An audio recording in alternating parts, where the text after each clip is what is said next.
의원, 그 다음에 조배숙 의원님 이 순서로 하겠습니다. 박지원 의원님. 법무차관 직무대. 네.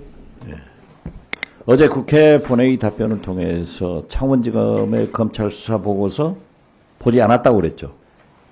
그 내용을 다시 한번 더 말씀드리면 그 뉴스타파에 보도된 것 같은 12월 4일자 수사 보고서 자체는 제가 보고받은 바는 없습니다. 그래서 저희는 언론 통해서 그 내용을 어저께 확인을 했고 창원지검에서 9월 30일자 김혜경 주거지에 대한 압수수색을 통해서 관련 자료를 분석을 해서 11월 4일자로 수사 보고서가 만들어졌는데 저희는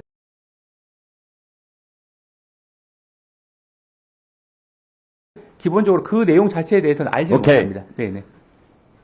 11월 4일 창원지검이 보고서를 보냈는데 윤석열 대통령이 이것을 보고 계엄의 방아쇠가 됐다는 거예요.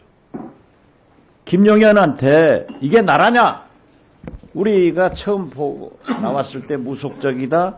명태균 게이트가 촉발이 됐다. 이렇게 보는데 그걸 장관 직무대행이 당시 차관으로서 안 보았다고 하는 것은 속아 웃을 일 아니에요? 아니 그 당시 오케이, 됐어요. 네.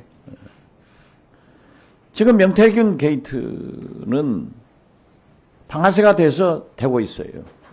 심지어 고발사주 손준성 대구고검차장 유죄 판결 받았죠? 1심에서. 1심에서 유죄, 예. 2심에서 무죄 난 것입니다. 그런데 차장으로 있잖아요? 그분은 승진을 했어요. 그런데 명태균 씨하고 김건희하고 카톡을 주고받은 바에 의하면은 박지원이 고발사주를 일으켰다는 거예요. 그래서 이것은 박지원 게이트다. 이렇게 명명하기로 두 분이 합의를 했어요. 그랬더니 그 다음날 당시 김기현 국민의힘 대표가 박지원 게이트다 운운했단 말이에요. 박지원 데려다 조사해봤어요? 관계 있어요? 이게 말이 되냐고. 멀쩡한 사람 말이죠. 그 고발 사주에 지금 현 국민의힘 공천받아서 동대문 구청장하고 국정원 직원인데 제가 안다는 거예요. 인명식도 없다고 본인도 했잖아요. 그런데 이렇게 명태균, 김건희가 게이트로 임명했다 하면은 이게 모든 것이 명태균, 김건희, 윤석열 사이에서 이루어지고 있는 겁니다. 자, 보세요.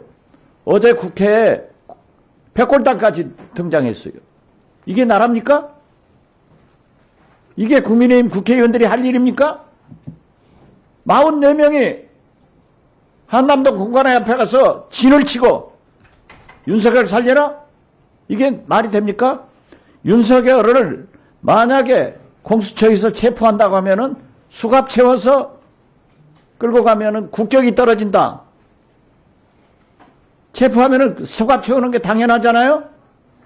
국격이 떨어지는 거예요? 권영서 대표가 이런 주장을 했던데, 장관 네. 직무대. 네. 체포영장 법원에서 발부해서 저항하는데 잡아가지고 수갑 채워서 가면은 국격 떨어지는 겁니까? 국격 떨어지냐고요? 일반적으로 말씀드리면 체포영장을 집행할 때 저항을 하거나 할 경우에 여러 가지 장치들을 사용할 수는 있습니다. 여러 가지 장치 중에 하나가 수갑 아니에요. 그렇죠? 네, 맞습니다. 크게 해보세요. 네, 맞습니다. 네. 그렇죠? 그런데 왜 이게 국격이 떨어집니까?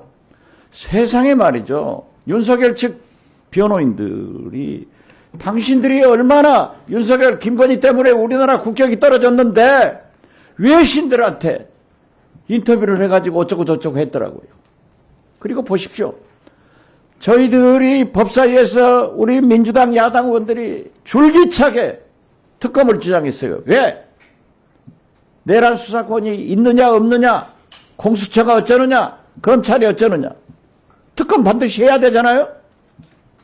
그리고 정부에서 과거 관례도 있지만은 야당이 지명하는 특검을 수행할 수 없다 해서 제3자, 즉 대법원장이 추천을 하면은 거부권도 없이 임명할 수 있다고 하면은 거부권 행사할 거예요? 제가 설명드린 바대로 특검의 가장 중요한 점은 정치적 중립성 확보입니다. 그래서 제3자가 추천하는 방식 자체는 그런 부분의 중단 위헌성은 없어졌다고 생각하고 있습니다. 그렇죠? 그런데 국무회의에서 담당 장관 직무대행으로서 거부권 행사하자고 건의할 거예요? 이 부분은 아직 그 소위에서 논의도 남아있는 사항이라 위원님께서 말씀하신 부분을 유념을 해서 그런 문제가 해결됐잖아요. 네. 거부권 행사 진행할 거예요? 아직 거부권 행사를 논할 시기는 아직 아닌 것 같은데 위원님께서 예. 오늘 개각 여론조사에 보면은 최상목 대행은 직무 평가에 대해서 긍정적인 게 31%, 부정적인 게 56%예요. 이걸 잘 생각해야 돼요. 알았어요? 네, 알겠습니다. 거부권 진행하지 마세요. 네, 잘 살펴보겠습니다. 살펴볼 게 아니라 하지 마시라고. 수용됐잖아요. 네, 위헌성이 없어졌으면 뭐 수용할 수밖에 없다고 생각을 합니다. 그렇죠. 위헌성 때문에 위헌성 여부를 살펴보겠습니다. 네. 특검의 추천권이 제3자 대법원장이 하고 대법원장이 두 분 추천하면은 야당에서 거부권 행사하지 않았다고 하면은 이런 게 모두 해결됐지 않냐 이거죠. 네, 그 부분은 해결된 건 맞습니다. 그럼 다른 부분이 뭐 있어요? 네, 그거는 소위에서 여러 가지 부분을 한번 적극적으로 한번 살펴보도록 하겠습니다. 하지 말라고요. 알았어요? 네, 유념하도록 하겠습니다. 예, 했어요. 유념하도록 하겠다는 말씀입니다. 네, 수고하셨습니다. 위원장이 국민들의 인식의 오류가 있을 경우에는 그 부분에 대해서 제가 말씀드리곤 합니다. 방금 법무부 차관께서 그동안의 특검에 대해서 위헌성이 있었고 이번 특검에 대해서는 위헌성이 사라졌다 이렇게 말씀하셨는데 뭐 그나마 다행스럽긴 합니다만 그동안 내란 특검 등 각종 특검이 위헌적이었다 마치 기정사실화될 수 있기 때문에 그런 국민적 인식의 오류가 있기 때문에 제가 말씀드립니다.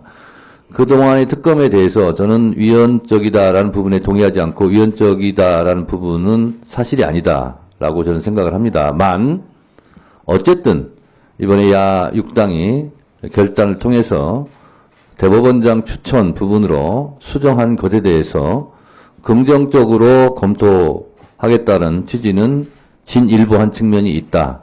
이런 말씀을 드리고 오늘 법사위에서 말씀하신 부분에 대해서 다른 어떠한 압력이 있어서 되돌아갈지는 모르겠습니다만 그런 일이 없기를 바랍니다.